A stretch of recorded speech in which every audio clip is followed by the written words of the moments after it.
오늘까지 이제 마지막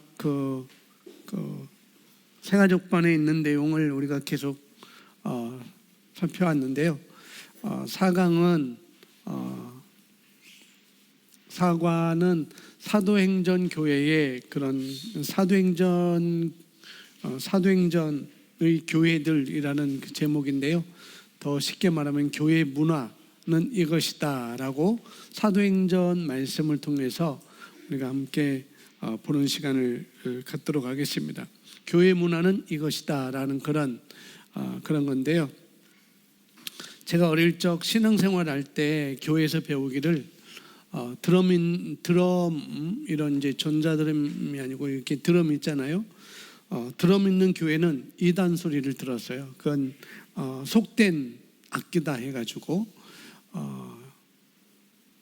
그래서 드럼 있는 교회, 이제 저희 목사님이 워낙 그 전통주의를 많이 따지셔갖고 또 장로교이고 또 그러다 보니까 그런 드럼 있는 교회들에 대해서 굉장히 그 당시 한국 교회 문화가 그랬습니다. 전반적 문화가 그랬다는 거죠. 그래서 그 드럼 있는 교회들을 조금 속된 교회로 이렇게 치부하고 그랬던 적이 있었습니다. 그리고 교회에 피아노가 있으면 굉장히 이상한 눈초리로 봤어요. 역시 마찬가지로 피아노는 저기 그 유흥업소에서 돈을 위해서 치는 그런 피아노로 이렇게 여겼기 때문에 그 당시 대부분의 한국 교회 이제 보수주의로 이렇게 가는 교회들은 거의 오르간을 많이 썼죠. 오르간 썼는데 오르간이 없으면은 풍금이라는 거, 발로 이렇게 굴면서 치는 풍금을 많이 이렇게 교회에 두고 이렇게 반주를 했던 기억이 있고 그랬습니다. 저희 시골 교회도 그런 추세였기 때문에 뭐 드럼이라는 것은 이제 볼 수도 없었고 또 이제 피아노도 없었어요. 목사님이 이제 그런 교회 문화는 이런 것이다. 한국 교회 문화는 이런 것이다.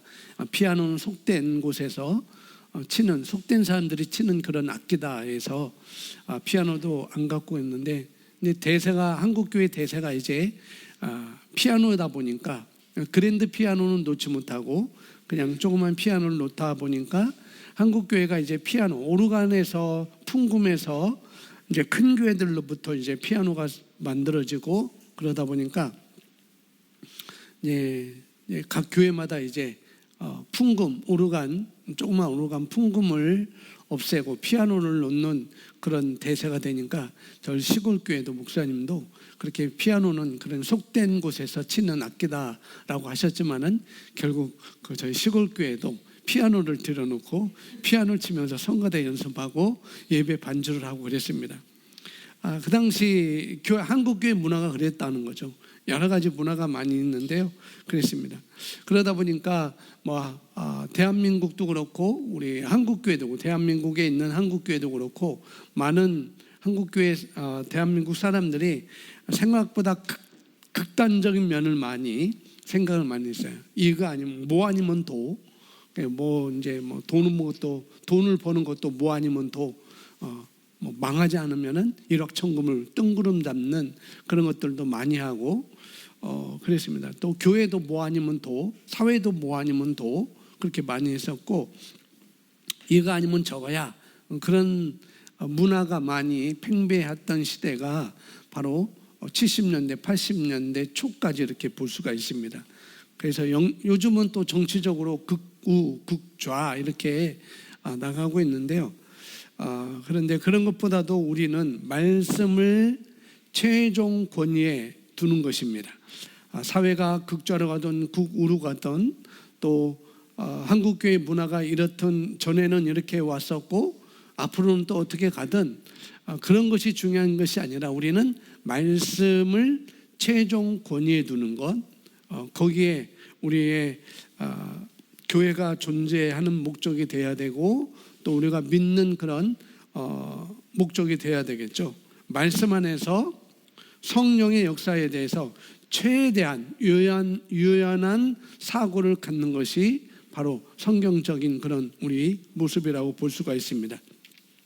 그래서 우리는 뭐 우리뿐만 아니라 모든 것이 말씀대로 가야 돼요. 말씀대로 가야 되는 것이고, 왜냐면은 교회를 알기 위해서 그런 시각이 필요합니다. 이제 말씀대로 가야 되는데, 교회도 말씀에서, 성경에서 말하는 교회는 무엇인지를 우리가 그런 시각으로 가야 되고, 또 그런 시각이 필요한 것이 또 이 시대인 것이고, 정확하게 또 교회에 대해서 우리가 성경을 통해서 우리가 공부를 해야 되는 것이죠. 그래서 우리는 뭐 교회도 그렇고 우리도 그렇고 여러 면에서 우리는 정확하게 볼 수 있는 눈을 가져야 돼요. 그 정확하게 볼 수 있는 눈은 하나님의 말씀밖에 없습니다. 참 진리인 하나님의 말씀밖에 없다는 것이죠. 교회는요, 세 가지에 대해 중요한 내용을 갖고 있는데, 교회는 이 세 가지 중요한 요소를 가지고 있습니다. 여기 스크린에 보면은 첫 번째는 사람입니다. 사람들. 교회는 뭘까요? 교회는 에베소서 1장 23절에서 말씀하기를 교회는 그의 몸이니라고 말씀하고 있어요. 교회는 그의 몸이다. 그는 바로 예수 그리스도를 말하고 있는데, 교회는 그리스도요, 예수 그리스도의 몸이다라고 얘기하고 있어요.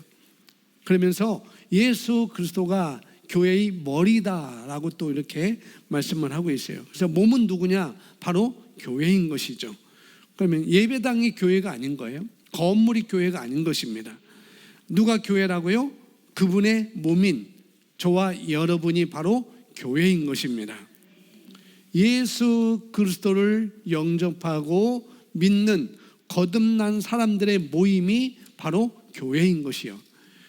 지금 우리가 이렇게 예수 그리스도의 이름으로 우리가 모였잖아요. 바로 저와 여러분이 예수 그리스도의 이름으로 모였으니까 저와 여러분이 바로 교회라는 것입니다. 그래서 교회는 예배당이 아니고 눈에 보이는 건물, 또 예배당은 유형적인 교회라고 이렇게 불리지만, 그러나 더 정확하게 이해하면은 이곳은 바로 교회라기보다도 이곳은 바로 예배당인 것입니다. 우리가 그렇게 아시면 돼요. 구약 시대에는 성전 문화였어요. 예루살렘 성전 문화였습니다. 그래서 모든 이스라엘 백성들은, 남자는 여자들은 빼놓고 남자들은 20세 이상 남자들은 1년에 3차례씩 예루살렘 성전에 가서 하나님께 예배를, 하나님께 제사를 드려야 되는 그런 의무와 책임과 명령과 규례가 주어졌었어요. 그래서 구약시대 모든 사람들은 그런 의미에서 이 성전 문화가 되었습니다. 성전에 가서, 왜 그러냐면은 성전이 거룩한 곳이고, 거룩한 그곳에 하나님께서 임하신다, 임재하신다, 나타난다는 그런 문화가 그들에게 있었던 것이죠. 그래서 구약시대는 그런 것이 있었는데, 지금 구약시대는 성전에 하나님께서 임하신다라는 그런 사고방식이 있었고, 실제로 또 성전에 하나님께서 임하셨습니다. 그런데 예수님이 오신 이후로, 성령님이 오신 이후로 그것이 다 바뀌게 됐죠.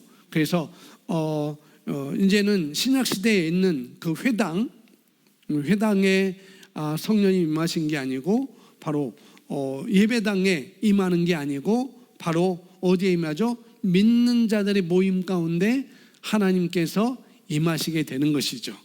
그래서 성령이 이제 모든 사람 안에 계시니까, 그래서 고린도서에 보면은 성령이, 너희가 성령의 전인 줄을 알지 못하느냐라고 말씀하고 있습니다.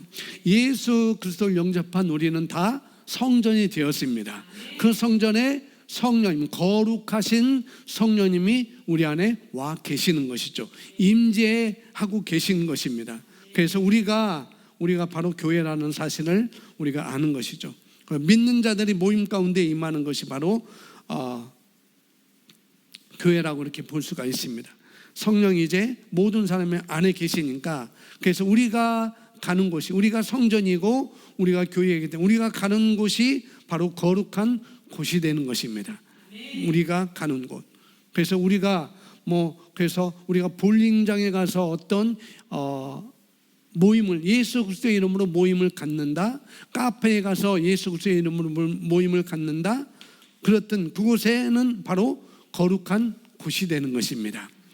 장소가 거룩한 곳이 되는 게 아니고 예수 그리스도의 사람들이 두세 사람이 모인 곳이 바로 거룩한 장소가 되는 것이고 그런 모임이 되는 것이죠. 그래서 우리는 사고방식을 바꿔야 됩니다. 그리고 그래서 교회는 사람들이라는 것 말해주고 있습니다. 교회는 사람들입니다. 그래서 성경 마태복음 18장 20절 말씀 우리 함께 읽어보겠습니다. 두세 사람이 내 이름으로 모인 곳에는 나도 그들 중에 있느니라.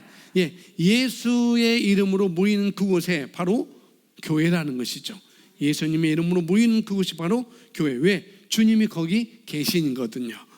주님은 믿는 자들의 모임 가운데 내가 있겠다라고 말씀을 하고 있습니다. 또 마태복음 16장에도 베드로가 그런 고백을 합니다. 주는 그리스도시요 살아계신 하나님의 아들입니다 라고 마태복음 16장 16절에 고백하는데 그 고백 속에서 예수님께서 그 고백 위에 예수님께서 베드로에게 말씀을 하시죠. 마태복음 16장 18절에 또 내가 네게 이르노니 너는 베드로라 내가 이 반석 위에 내 교회를 세우리니 음부의 권세가 이기지 못하리라 라고 말씀합니다.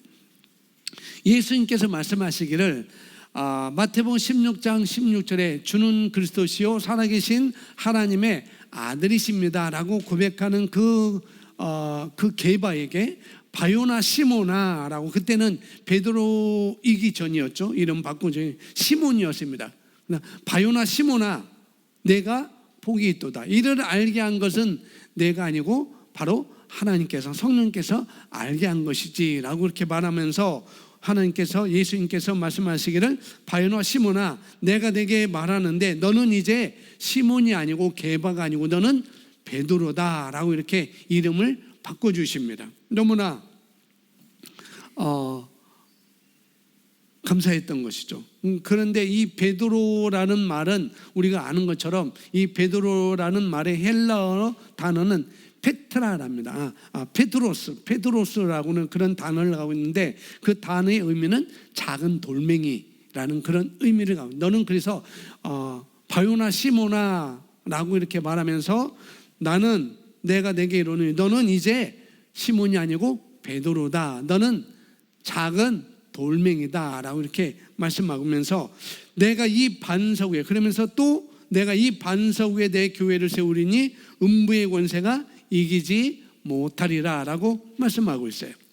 베드로는 헬라어로 페트로스인데 사람들한테 말하는 작은 돌멩이라는 그런 의미를 갖고 있는데, 그런데 이 반석 위에 하면서 이 반석은 헬라어로는 페트라라는 그런 단어를 씁니다. 이 페트라는 뭐냐면은 큰 바위라는 그런 의미를 갖고 있습니다.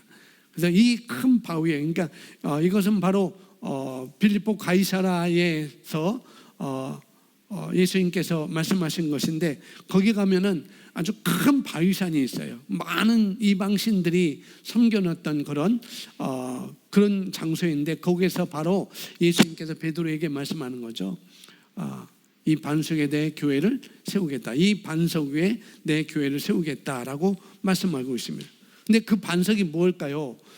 페트라라고 이렇게 얘기를 하고 있는데, 성경에 말씀의 근거에 온 반석이라는 것은 뭐냐면은 여호와는 나의 반석이시니라고 말하고 있고, 또 구약 이스라엘 백성들이 광야 40년을 생활하는데 하나님께 그들에게 물이 없어서 원망할 때 하나님 모세를 통해서 이 반석을 치라, 이 반석에서 너희가 마실 물을 내리라 라고 할 때 그 반석이 바로 예수 그리스도를 의미를 하고 있는 것입니다.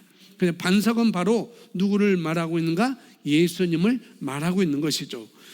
또 하나는 이 반석은 예수님을 말하고 있는 반면에 또 하나는 뭐냐? 예수를 믿는 신앙 고백이기도 해요. 사도 베드로가 주는 그리스도시요 살아계신 하나님의 아들입니다라는 그런 신앙 고백, 그런 신앙 고백이기도 하고 바로 예수님을 여기서 말씀을 하고 있는 것이죠. 바로 예수님을 믿는 믿음 외에 수많은 교회가 세워질 것이다 라는 그런 말씀을 하고 있는 것입니다. 그 믿음의 고백을 하는 사람들이 바로 또 교회가 되는 것이고, 예수를 받아들인 믿고 영접한 사람들 통해서 교회를 세운다라는 그런 말을 하고 있는 것입니다. 바로 그것이 바로 교회라는 것이죠. 바로 믿는 사람들이 바로 교회입니다. 여러분이 누구예요? 바로 교회입니다. 우리는 교회입니다. 우리는 움직이는 교회입니다. 여러분은 거룩한 교회입니다. 아멘. 그러니까 이 육신이 아니라 우리는 영이기 때문에 우리 영에, 우리 심령 안에, 우리 속사람 안에 성령님이 와 계셨기 때문에 우리는 거룩한 존재요, 거룩한 교회가 되는 것입니다. 예수를 믿는 사람들이 바로 교회입니다. 집사님 어디 가세요? 교회 가는데요. 왜요? 교회 청소하러 가요 라고 하는 말은 이제는 안 쓰셔야 됩니다. 집사님 어디 가요? 나는 예배당 가요. 왜요? 우리가 교회이기 때문에. 우리는 이미 요한복음 15장에서 우리는 이미 예수님께서 깨끗하게 하셨다고 그래요. 뒤에 말씀이 나오는데, 그래서 우리는 어디 간다? 예배당에 간다. 우리는 어디 간다? 예배당에서 예배 드리러 간다라고 하는 것이 맞는 말입니다. 예배당 청소하러 가요 라고 하는 말이 맞는 거라는 거죠. 여러분 누구입니까? 교회입니다. 우리는 거룩한 교회입니다. 우리는 움직이는 주의 교회입니다. 아멘. 자, 또 보시면은 이 중요한 요소 두 번째는 바로 뭐냐면은 말씀입니다. 말씀. 교회 중요한 요소 따라서 합니다. 말씀. 자, 요한복음 3장 5절에 보니까 예수께서 대답하시되 진실로 진실로 내게 이르노니 사람이 물과 성령으로 나지 아니하면 하나님 나라에 들어갈 수 없느니라 라고 말씀하고 있습니다. 너무나 잘 아는 말씀이죠. 사람이 물과 성령으로 태어나지 아니하면, 물과 성령으로 거듭나지 아니하면 하나님 나라에 들어갈 수 없느니라 라고 예수님께서 관원인 니고데모에게 말했던 말씀이죠. 사람이 뭘로 태어난다고요? 예수님이 말씀하셨습니다. 뭘로? 물과 성령으로 다시 태어나는 것입니다. 성령은요, 성령의 도우심으로 우리가 거듭나는 것이고 성령이 역사하시는 것입니다. 물은요 바로 하나님의 말씀입니다. 그 말씀이라는 것에 대해서 정확하게 성경에서 나오는데 에베소서 5장 26절에서 말씀하고 있습니다. 이는 곧 물로 씻어 말씀으로 깨끗하게 하사 거룩하게 하시고 라는 말씀을 하고 있습니다. 말씀에 의하면, 성경 말씀에 의하면 물로 씻어 깨끗하게 하셨다고 말하고 있습니다. 영어로 보면은 밑줄 친 부분, 우리 영어로 여기 없는데 여러분 유인물 보면은 영어로 써놨는데 영어로 밑줄 친 곳에 보니까 washing of water by the word라고 이렇게 되어 있습니다. 말씀에 의하면 물로 씻는 것이, 물론 어떤 말씀은 물 같은 것을 성령으로 이렇게 표현하기도 하지만은, 그러나 여기에는 물은 바로 말씀을 말하는 것입니다. 물로 씻는데 말씀으로 씻는다는 것이죠. 그에 대해서 더 정확한 근거가 요한복음 15장 3절에 말씀하고 있습니다. 함께 읽습니다. 너희는 내가 일러준 말로 이미 깨끗하게 해졌는. 아멘. 너희는 내가 일러준 말로 이미 깨끗하여졌다라고 말하고 있습니다. 내가 너에게 일러준 말씀을 통하여 어떻게 되었다고요? 이미 깨끗하게 되었느니라. 아멘. 그래서 우리가 거듭난 것은 무엇으로 거듭난 거예요? 물과 성령으로 거듭나는 것입니다. 말씀으로 우리가 거듭났습니다. 처음에는 하나님께서 흙을 빚어서 몸을 만드시고, 흙을 빚어서 몸으로 만드시고 그 코에 생기를 불어넣으셔서 이제는 어떻게 해요? 하나님의 형상인 하나님의 모양대로 영적인 존재로 사람을 창조하셨죠. 그런데 사단은 속임수로 말미암아 죄가 들어오고 그 죄로 인하여서 사람에게 죽음이 들어오게 된 것입니다. 그런데 하나님께서는 사람을 그대로 내버려 두지 않고 하나님께서 독생자 예수 그리스도를 십자가에 달려 죽게 하심으로 우리 모든 죄를 다 담당하게 하심으로 우리가 그 예수님을 믿고 받아들이면은 우리가 구원받은 자, 거듭난 새로운 피조물로 하나님께서 그런 하나님의 플랜을, 사랑의 계획을 하나님께서 만드셨습니다. 그래서 우리는 그 예수님을 내가 믿음으로, 베드로가 마치 주는 그리스도시요 살아계신 하나님의 아들입니다. 예수님이 나의 주인입니다. 그 예수님은 죽은 자 가운데 다시 부활하셨습니다 라는 것을 마음으로 믿고 입으로 고백한 자들이 바로 구원받은 거듭난 새로운 피조물이 된 것이죠. 그래서 우리는 다시 거듭났습니다. 무엇으로? 말씀으로 거듭났습니다. 다른 말로 말씀으로 거듭난 새 사람은 바로 영인 것입니다. 그래서 우리는 영이고 혼을 가지고 있고 몸 안에 살고 있는 영적인 존재라는 것입니다. 영, 스피릿. 그래서 여러분의 영이 새로 태어난 것입니다. 몸이 태어난 것이 아니고 혼이 태어난 것이 아니고 영이 다시 태어난 것입니다. 야고보서 1장 18절에 여기 없는데 야고보서 1장 18절에도 하나님이 우리를 말씀으로 지으셨다라고 이렇게 말씀으로 너희를 낳았다라고 얘기합니다. 우리가 잘 보는 베드로 사도도 베드로전서 1장 23절에 너희가 거듭난 것은 썩어질 씨로 된 것이 아니요 썩지 아니할 하나님의 말씀으로 된 것이다 라고 이렇게 말씀하고 있습니다. 하나님의 말씀으로 너희가 거듭났어 라고 말하고 있죠. 우리가 하나님의 말씀으로 우리는 다시 태어났다라고 성경에서 증거를 해주고 있습니다. 자, 우리가 다시 그림 보면은 중요한 교회의 중요한 요소 사람들이고 말씀이고 그 다음에 성령입니다. 성령 하나님을 말씀하고 있는 것이죠.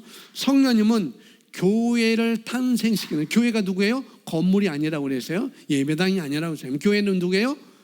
바로 저와 여러분인 것입니다. 예수님의 이름으로 모인 곳이 바로 교회라는 것이죠. 저와 이름이 교회입니다.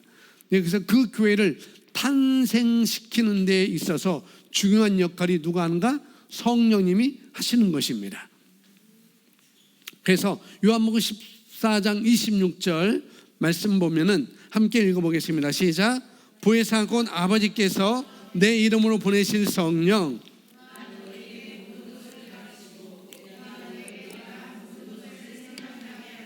예, 16장 13절도 같이 이어서 읽어보겠습니다. 그러나 진리의 성령이 오시면 그가 너희를 모든 진리 가운데로 인도하시리니 그가 스스로 말하지 않고 오직 들은 것을 말하며 장래일을 너희에게 알리시리라. 아멘. 이 요한복음 14장 26절과 16장 13절에서 우리가 성령은 우리를 새롭게 거듭나게 하시는 할 때 도와주시는 분이 바로 성령님이신데, 그리고 성령님은 거듭난 우리가 영적 어린 아기 때부터 그리스도의 장성한 분량에 이르기까지 우리를 도우시고 인도하시는 분이십니다. 그분이 바로 성령님이시죠. 그 성령님이 일하시는 네 가지 우리가 이해를 하시면 좋을 것 같습니다. 그 네 가지는 하나님의 하신 말씀, 예수님께서 우리에게 하신 말씀, 그 배운 말씀을 하나님의 첫 번째 너에게 모든 것을 가르쳐 지키시고 모든 것을 우리에게 가르치십니다. 그리고 두 번째 모든 것을 생각나게 하시고 또 세 번째는 우리를 진리 가운데로 인도하시는 분이고, 그리고 마지막 장래일을 우리에게 알려주시는 분이 바로 성령님이십니다. 성령님께서 저와 여러분에게, 교회인 우리에게 이렇게 일하신다는 거예요. 모든 것을 깨닫게 가르쳐 주시고 모든 것을 생각나게 하시고 진리 가운데로 인도하실 뿐만 아니라 장래일까지도 알려주시는 분이 바로 우리 안에 계신 성령님이십니다. 그러면 우리는 항상 어떻게 해요? 교회는요, 말씀에 의해 우리가 지도를 받을 뿐만 아니라 말씀 우리가 깨달을 뿐만 아니라 또요, 성령의 인도하심을 적극적으로 우리가 받아들여야 되는 것이죠. 말씀만 받아들이는 것뿐만 아니라 성령님도 우리 안에서 일하실 수 있도록, 이렇게 네 가지로 일하실 수 있도록 우리가 받아들이는 것입니다. 한번 고백합니다. 말씀과 성령이 충만한 교회, 지혜와 성령이 충만한 교회. 예, 저와 여러분이 지혜와 성령이 충만한 교회이고 말씀과 성령이 충만한 교회입니다. 아멘. 우리는 말씀을 믿음으로 살아가는 자들입니다. 우리는 영으로 살아가는 자들입니다. 아멘. 그러면 교회의 문화가 있는데 사도행전 2장 41절에서 47절 말씀까지 나와 있는 건데 교회 문화가 있습니다. 전통적으로 생각하는 교회 문화가 있어요. 한국 교회에 아까도 말씀드렸지만은 더 깊이 들으면 한국 교회 문화는 어떻게 보면은 한국 교회 문화는 새벽기도가 한국 교회 문화예요. 전 세계에 없는 그 새벽기도. 어디든지 한국 교회 선교사님들이 가면은 다 새벽기도합니다. 그 선교지에 있는 많은 사람들이 놀래요. 이렇게 열성적이냐고, 새벽부터 하냐고. 근데 이슬람도 새벽부터 막 하잖아요. 뭐 코란 외우고 뭐 그러는데 그렇습니다. 한국 교회 문화는 새벽기도라고 이렇게 볼 수가 있고 문화예요. 그건 성경에 해라 하지 마라 그런 것이 없는 그냥 문화였습니다. 문화. 왜 그러냐면은 이 새벽기도는 한국 교회가 첫 번째 들어올 때 한국 교회 사람들이 너무 게을르니까 여름도 이게 덥다고 게을러서 늦게까지 밤 늦게까지 고스톱 치고 남의 방 가고 고스톱 치고 늦게 일어나니까 이 선교사님들과 이 복음을 받았던 한국 교회 목회자들이 이러면은 우리 한국 교회는 망하겠다. 그래서 성경에 있는 예수님께서 민명에 나가서 기도한 것처럼 이들을 깨울 수 있는 방법은 새벽기도다. 그래서 새벽기도 나와서 기도하고 아침 먹고 일찍 일하러 나가기 위해서 이 새벽기도가 한국교회 문화로 자리 잡게 된 거예요. 그래서 이 새벽기도를 통해서 많은 또 성도들이 영적으로 성장도 하고 많은 그런 일들도 많이 일어났습니다. 또 어떤 문화가 있냐면은 기도 시작할 때 오로지 한국교회만이 주여 주여 주여 하고 삼창하는 그런 한국교회 문화가 있습니다. 우리 교회는 제가 오래전부터 이건 없었죠. 우리는 할렐루야 보고 하나님을 찬양합니다. 뭔가 갈급하게 뭔가 달라는 그런 의미로 주여 주님을 쥐어짜는 그런 기도보다도 우리는 주님을 찬양합니다. 하나님을 찬양합니다 라고 해서 우리는 할렐루야를 부르고 한 번 부르고 우리가 기도를 할 때도 있습니다. 새벽기도의 그런 한국교회 문화, 주여 삼창하는 그런 한국교회 문화 여러 가지가 또 있을 수 있습니다. 그런데 우리는 성경을 통해서 볼 수 있어야 됩니다. 성경에 교회의 문화가 있습니다. 자, 문화라는 단어를 제가 네이버에서 찾아보니까 거기 안 써 있습니다. 문화 찾아보니까 이렇게 해서 문화란 여러 가지가 있는데 문화란 자연 상태에서 벗어나 일정한 목적 또는 생활 내 이상을 실현하고자 사회 구성원에 의하여 습득, 공유, 전달되는 행동 양식이나 생활 양식의 과정, 그 과정에서 이룩하여 하는 물질적, 정신적 소득을 통틀어 이르는 말이 문화다라는 그런 것이 나무 위키에 이렇게 써져 있습니다. 쉽게 말하면 문화는 그들의 색깔이라는 거예요. 한국교회의 색깔, 새벽기도. 한국교회 색깔, 기종적으로 주여 삼창하는 것. 그들만의 색깔, 그들만의 특징, 특색을 말하고 있습니다. 문화라는 것은 그런 것이죠. 외국에 나가보면은, 저도 외국에 많이 나갔지만 외국에 나가면은 어디서 왔냐? 너 you are from? 너 어디서 왔느냐? 물어보면 사우스 코리아. 그러면 금방 한국말이에요. 빨리빨리 이렇게 금방 나요. 어디든지 태국 가든지 필리핀 가든지 베트남 방글라 갔는데도 빨리빨리가 나오더라고요. 한국의 문화는 그거였습니다. 또 한국의 문화는 뭐예요? 김치가 한국 문화. 그러니까 어디든지 가면은 김치를 찾아요. 뷔페 가도 김치가 있느냐 물어보고 다 그럽니다. 그게 이제 한국의 특색이죠. 특색. 또 우리 한국의 특색이 바로 그런 것인데 이제 한국의 문화는 그런 것이 있다라고. 근데 교회 문화는 뭐냐? 우리가 성경을 통해서 우리가 한번 보고 우리가 아셔야 될 것은 아까도 말했죠. 우리는 우리의 믿음은 어디에 근거한다? 말씀에 근거합니다. 우리는 철저하게 우리의 믿음은 말씀에 근거합니다. 그리고 내 삶의 최우선권은 말씀에 두는 것입니다. 왜? 말씀이 곧 진리이니까 그런 것이죠. 그래서 우리는 진리를 따라 인도를 받고 또 성령의 인도를 받습니다. 그래서 한 가지만 찾아 우리가 놓을 수 없어요. 말씀만 따라가는 것, 성령의 인도만 따라가는 것, 뭐 그게 아니냐라고 할 수 있지만 전혀 아닙니다. 성령의 인도, 성령의 은사 이런 것만 따라가면은 치우칠 수가 있어요. 치유만, 은사만, 예언만 하면은 치우칠 수가 있습니다. 그래서 우리는 말씀과 기도, 성령의 인도를 우리는 어떻게 해요? 다 붙잡고 균형적으로 우리가 열정적으로 계속해서 우리가 성장해 가는 것입니다. 어느 한 곳으로 치우치는 것도 아니에요.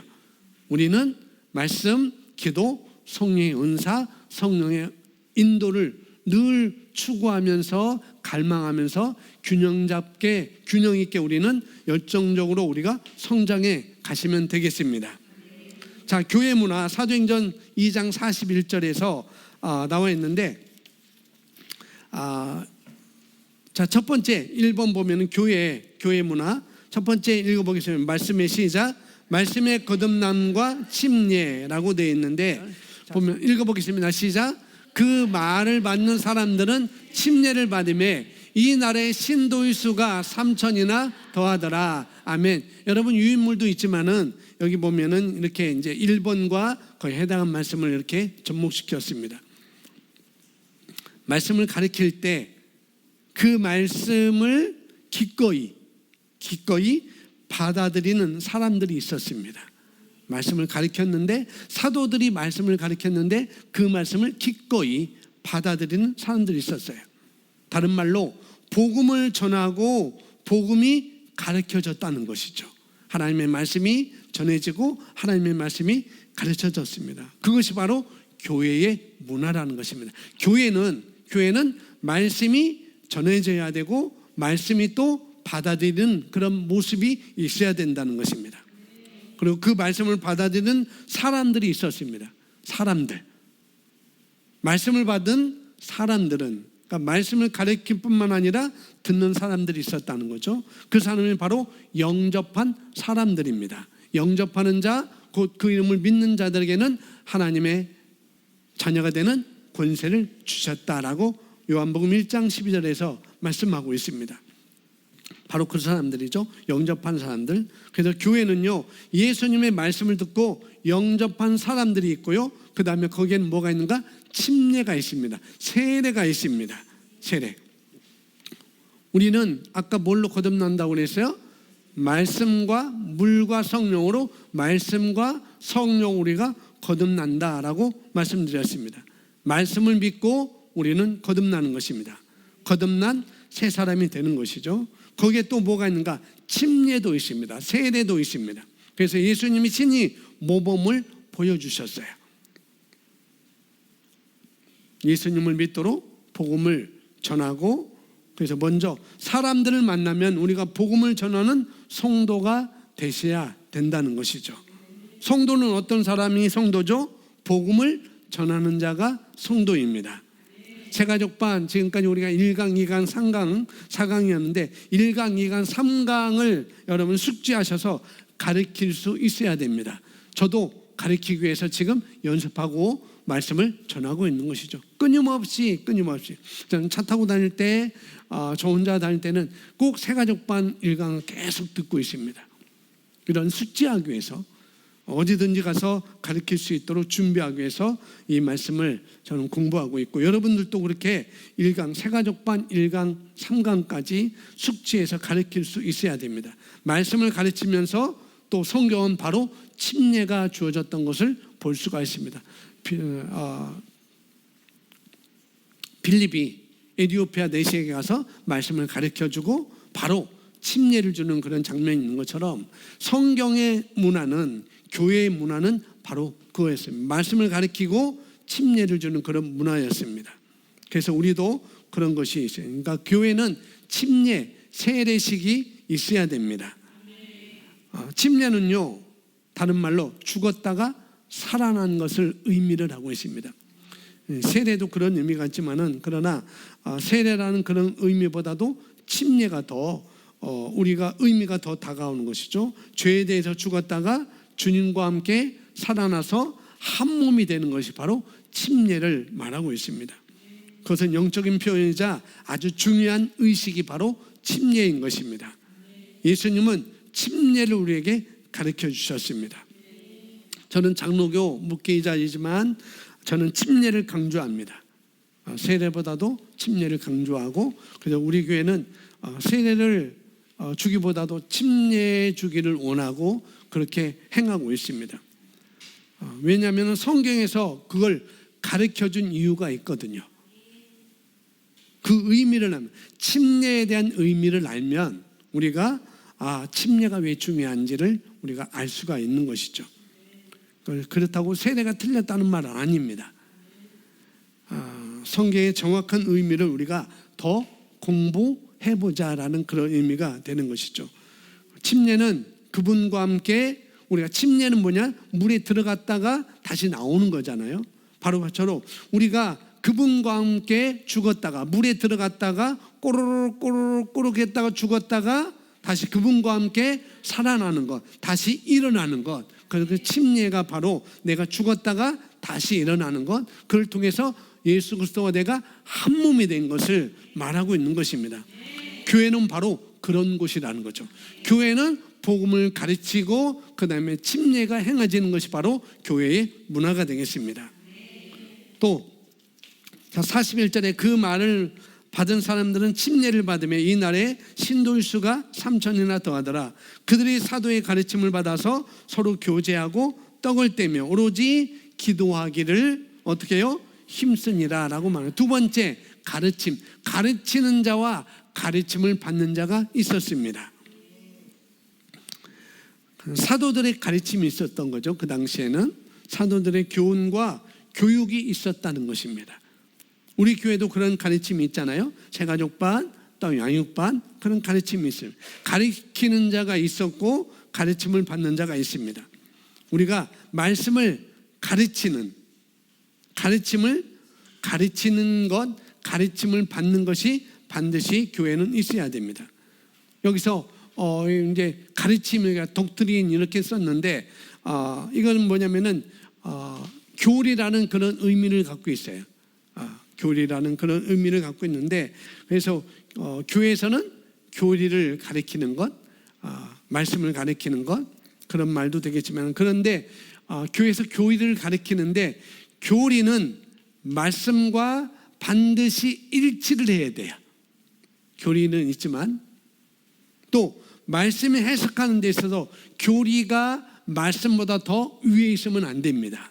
교리는 말씀 아래에 있어야 되는 것입니다.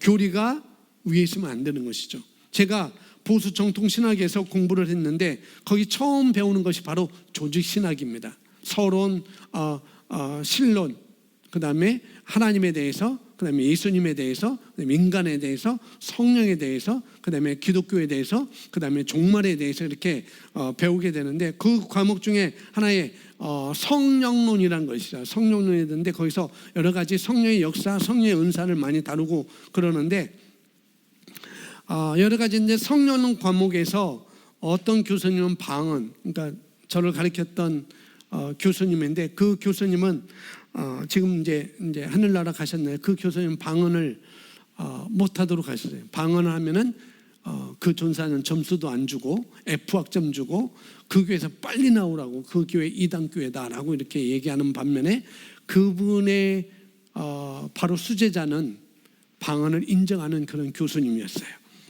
두 교수님이, 스승과 제자가 서로 논쟁합니다.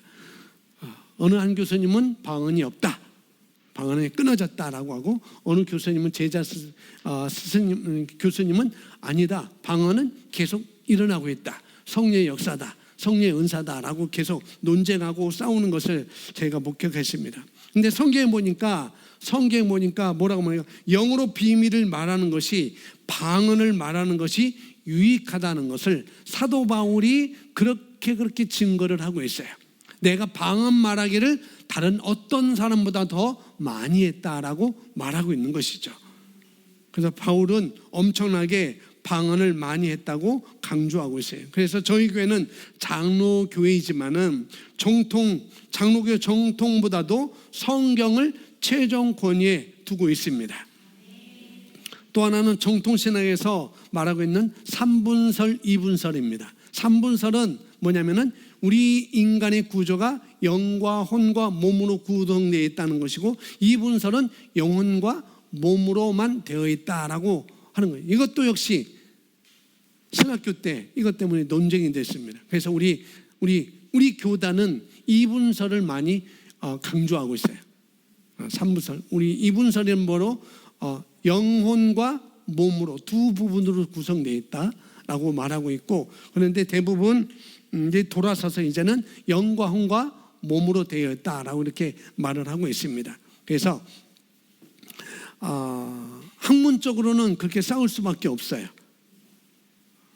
어떤 책에서는 3분설을 설명하기도 하고, 어떤 신학자의 책에서는 2분설을 또 주장하기도 하고 그러는데, 성경은 우리가 알고 있듯이 영과 혼과 몸으로, 영과 혼과 골수와 관절, 이렇게 또 구분하기도 하고 있습니다. 그런데 우리는 성경대로 보시면 됩니다. 아멘. 그럼 복잡하지 않아요. 성경대로 보지 않기 때문에 복잡한 것이지, 성경대로 보면 쉽습니다. 사람은 영과 혼과 육신으로 이어졌습니다. 그래서 교리가 중요한 게 아니에요. 교리가 있어야 되지만은 교리가 중요한 것이 아닙니다. 말씀이 중요한 것입니다. 하나님의 말씀이. 그래서 그들이 사도의 가르침을 받아 서로 교제하며 떡을 떼며 오로지 기도하기를, 전혀 가르침이 있었고 가르침을 받는 자가 있었다는 것이죠. 또 세 번째 보면은 교회의 문화는 뭐예요? 교제와 성찬과 기도에 전혀 힘을 썼다라고 성경 말하고 있습니다. 42절 앞에 나와 있는데 함께 읽어보겠습니다. 시작. 그들이 사도들의 가르침을 받아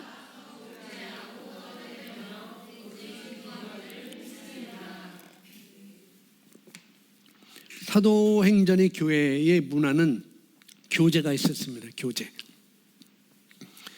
교제인데 그런데 전혀 힘썼던 게 뭐냐면은 교제와 성찬과 기도에 전혀 힘을 썼다라고 말하고 있습니다. 여기 교제는 사귐, 펠로우십이라고 이렇게 되어 있는데, 다른 말로 함께 모여서 얘기도 하고 밥도 먹고 또 믿음의 교제를 하는 것이죠. 함께 모여서.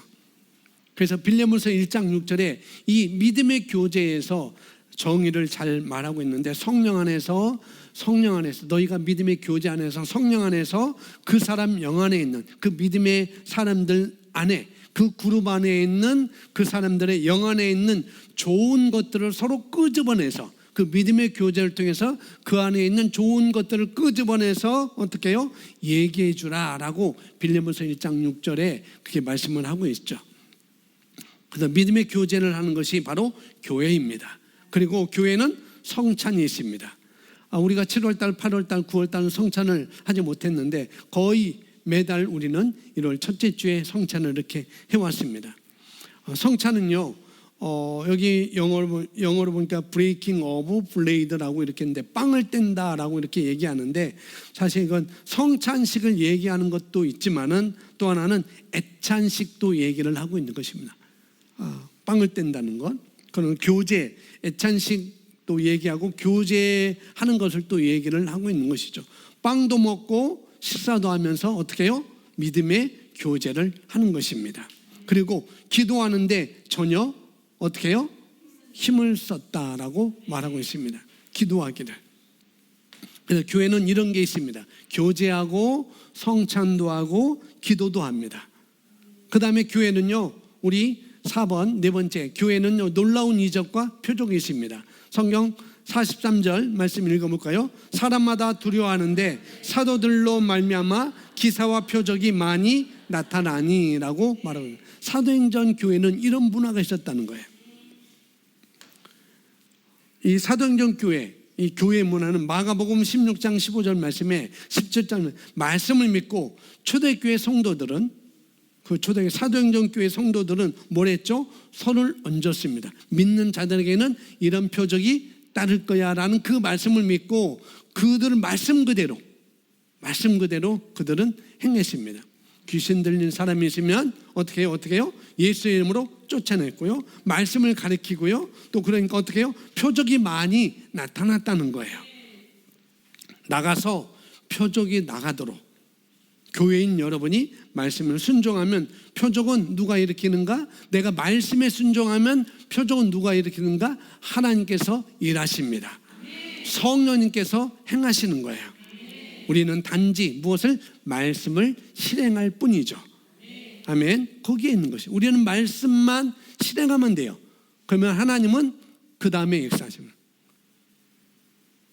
너희는 말씀을 심었고 너희는 말씀을 물을 주었고 자라게 하신 것은 하나님이시다 라고 말씀하는 것처럼 우리는 말씀만 실행하면, 얹기만 하면 역사는 하나님이 뒤에서 하시는 것입니다.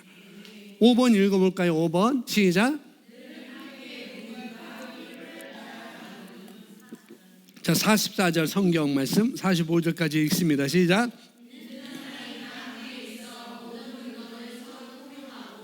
또 재산과 소유를 팔아 각 사람의 필요를 따라 나눠주며. 그러면 믿는 사람들이 다 함께 있었다는 거죠. 믿는 사람들이 다 함께 있었다는 말은 뭐냐면은 자주 모였다는 거예요. 함께 있었다는 것은 자주 모였다는 것이고 자주 만났다는 그런 이야기인 것입니다. 그렇게 하면서 모든 물건을 어떻게 해요? 공동으로, 공산주의가 아니고 뺏어서 나누는 게 아니고 자발적으로, 자의적으로 말씀에 감동이 돼서 자의적으로 성도들의 필요를 보고 성도들의 필요를 채워줬다는 것입니다. 내가 주고 나누어 채워주는 것을 여기서 얘기를 하는 것이죠. 이것이 바로 아름다운 교회의 문화인 것입니다. 아멘. 우리는 말씀에 따라 실행해야 될 부분이 있다는 것, 우리는 단순하게 적용하시고 순종하면 되겠습니다. 목사님, 어떻게 물건을 다 서로 통용할까요? 재산과 소유를 팔았다고? 그럼 나는 교회 가지 말아야지. 그게 아니에요. 이것은 그때, 그 당시, 그때의 문화였다는 거예요. 그때 문화. 이게 교회의 문화였습니다. 뭐냐면 필요를 나눠주고 남몰라 하지 않았다는 거예요.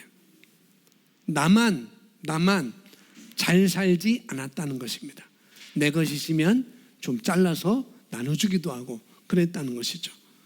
우리 모두가 함께 이 말씀에서 세워지고 성장하도록, 우리 모두 다 말씀에서 세워지고 성장하도록 서로 돕고 필요를 보고 나눠주는데 적극적으로 자발적으로 말씀에 감동해서 말씀에 따라 참여했다는 것입니다. 자발적으로 적극적으로 필요를 채워졌다는 것이죠. 아멘. 그리고 함께 모이기를 서로 힘썼습니다. 모이는 걸 여러분이 힘쓰셔야 돼요. 예수의 이름으로 모인 곳에 그 모임이 온라인이든 오프라인이든 우리가 어디를 가든지 공원에 가든지 라인방을 하든지 단톡방을 하든지 줌이든지 간에 예수의 이름으로 모인 그곳에 그때 성령께서 역사하십니다. 아멘. 그럼에도 불구하고 핵심적인 것이 뭐냐면은 모여서 예배드리고 기도하는 것을 우리가 놓치면 안 되겠습니다. 말씀을 나눠주고 서로 믿음의 교절등에서 세워주고 그 안에 있는 것을 드러날 수 있도록 해주는 것, 그리고 기도하는 것 우리가 놓치면 안 되겠습니다. 교회는 가르침이 있었습니다. 교회는 침례가 있었습니다. 교회는 거듭남이 있었고 교제가 있었고 성찬이 있었습니다. 함께 격려하고 나눠주고 필요를 보면 필요를 채워주는 그런 섬김이 있었습니다. 이것이 바로 교회의 문화인 것입니다. 자, 6번째, 모임의 장소가 있는데 예배당과 집이었다는 거죠. 성경 46절, 47절 함께 읽어보겠습니다. 날마다 마음을 같이하여 성전에 모이기를 힘쓰고 집에서 떡을 떼며 기쁨과 순전한 마음으로 음식을 먹고 하나님을 찬미하며 또 백성에게 친송을 받으며 주께서 구원받은 사람을 날마다 더하게 하시니라. 예. 그들이 사도행전 교회가 성도들이 함께 모이는 것에 힘썼습니다. 예배 드리는 것을 힘썼고요. 그런데 그 모임 장소가 좀 특이하다는 것이죠. 예배당뿐만 아니라 집이었다는 것입니다. 각자의. 그래서 마가의 다락방 그런 데 모이고 누구의 집에서 모이고 그랬습니다. 모이기를 힘썼고요. 브레이킹 브레이드 빵을 떼면서 집에서 서로 만나서 이 집 저 집 카페 들판 공원에서 만났다는 것이죠. 광야에서 들판에서 언덕에서 만났다는 것입니다. 예수님은 그렇게 하셨어요. 들판에서도 만나고 또 강가에서도 만나고 또 여러 군데서 만났던 것을 성경에 볼 수가 있습니다. 여러분 집으로 초대하는 것 아주 좋은 성경적인 원리입니다. 예전에 구역예배를 했죠. 제가 전도사 때 부천에 있을 때나 또 인천에 있을 때 구역예배 담당 교구장으로서 구역예배 가면은 남자들 또 이제 남자들 구역예배 드릴 때 꼭 집에서 초청해서 음식도 준비해서 또 함께 나누고 또 아내들도 같이 와서 교제하고 그런 구역예배 모임이 굉장히 좋았었어요. 네, 지금 돌아가면서 이제 주일날 모이기 때문에 또 시대가 시대인 만큼 여러 가지 가정의 경제를 위해서 나가서 일터에서 일하는 분들이 많이 있기 때문에 주중에 가정집에서 모이는 것이 그렇게 쉽지가 않고 그랬습니다. 그래서 우리는 주일날 모이겠고 또 셀라이프 주중에도 카톡을 하든지 온라인을 통해서 우리가 셀라이프 그런 모임을 갖게 되는데 성경에 보면 집으로 초대해서 함께 교제하고 떡을 떼며 그런 것들이 아주 좋은 성경적 원리라는 것을 여기서 보여주고 있습니다. 이렇게 믿음의 사람들이 함께 모여서 또 믿음의 교제를 나누는 교제는 너무 아름다웠다는 걸 성경에서 이렇게 우리에게 보여주고 있습니다. 그리고 또 어떻게 했죠? 7번째 보면은 읽어볼까요? 시작. 식사 교제와 찬양과 즐거움의 일상이었다라고 말하고 있습니다. 그래서 기쁨과 순전한 마음으로 음식을 먹고 하나님을 찬미하며 또 온 백성의 칭송을 받으니 주께서 구원받은 사람을 날마다 더하게 하시니라 라고 말하고 있습니다. 식사 교제하고 찬양하고 즐거운 것이 뭐였다? 일상이었다는 거죠. 항상 감사하고 기뻐하고 그런 것들. 초대교회가 그랬다는 거예요. 사도행전 교회가 그랬다는 거예요. 그게 문화였다는 거예요. 그렇게 사도행전 교회는 그렇게 살았다는 것입니다. 감사하고 기뻐했고 서로 채워주고 나눠주고 정이 와갔습니다. 정이 와갔다는 믿음의 정이겠죠. 그냥 인간적인 정이 아니라 그런 것이 와갔습니다. 지금도 마찬가지입니다. 성경에서 보여주셨다면 우리도 하면 되는 거예요. 아멘. 교제하고 식사하며 교제하고 찬양하고 즐거움의 일상으로 살아가는 것. 자, 마지막 8번째, 비기독교인들의 칭찬과 구원받는 계속적인 증가가 있습니다. 자, 47절 우리 다시 한번 읽어볼까요? 시작. 하나님을 찬미하며도 온 백성에게 친송을 받으니 주께서 구원받은 사람이 날마다 더하게 하시니라. 자, 사도행전 교회는 하나님을 찬양하고 모든 사람에게 비기독교인들이 그들을 칭찬해 줬습니다. 그래서 또 그러다 보니까 구원받은 사람이 날마다 늘었다는 것이죠. 이게 문화였습니다. 한번 생각해봐요. 비기독교인들이 그 당시 비기독교인들이 아주 상당히 어려운 시기였었는데 로마가 통치하고 있었고 예수 그리스도를 믿는다라고 하면은 그들은 잡히면은 사형감 내지 정치 감옥에 들어갈 수밖에 없는 나올 수 없는 그런 감옥에 들어가는 그런 상황이었는데 이들이 비기독교인들에게 칭찬을 받았다는 거예요. 그런 상황인데 아주 놀라운 것이죠. 뭐 주일날 그 당시 안식일이죠. 안식일 날 열심히 가는 것 보고 그랬을까? 아니면 기도 너무 열정적으로 해서 그랬을까? 오늘날 보면 성경 통독을 해서 그랬을까? 아니면 성경 필사를 해서 그렇게 칭송을 받았을까? 그런 건 아니었던 것 같아요. 이 사도행전 교회는 뭐냐면 그들의 도덕적으로도 뭐예요? 우수했다는 거예요. 그리스도인으로서 세상 사람들에게 비춰지는 그 모습이 도덕적으로나 여러 면으로서 아주 우수했다는 것을 여기서 유추해 볼 수 있습니다. 그리고 그들은 존중했습니다. 또 그들은 정결했죠. 존중하고 정결하고, 그리고 그들은 말씀을 따라 사랑하며 살았던 것을 볼 수가 있습니다. 그러니까 비기독교인들이 칭찬하고 그러면서 저들의 모습이 예수 믿는 사람들의 모습이 저런 거구나라고 구원받는 사람의 수가 더 날마다 증가하게 됐다는 것이죠. 이 8가지 한마디로 교회 문화를 정리하면 이런 것입니다.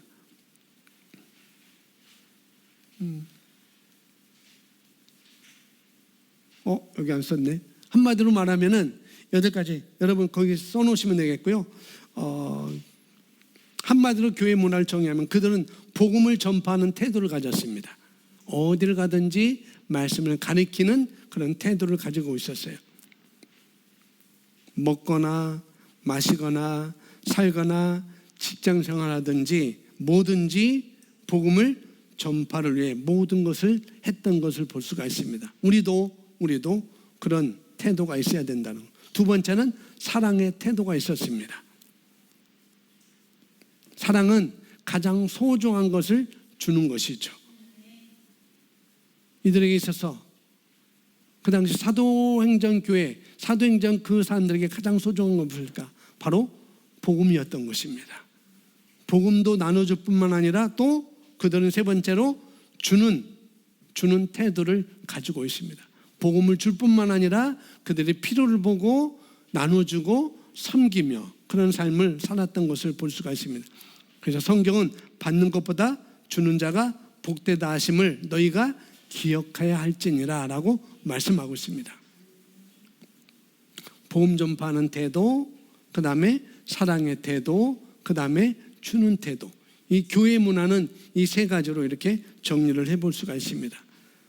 자, 이 복음은 그래서 증거가 되어야 됩니다.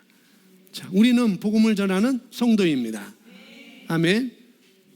자, 읽어볼까요? 시작. 우리는 복음을 전하는 성도입니다. 우리는 제자를 만드는 제자입니다. 우리는 교회를 세우는 교회입니다. 아멘.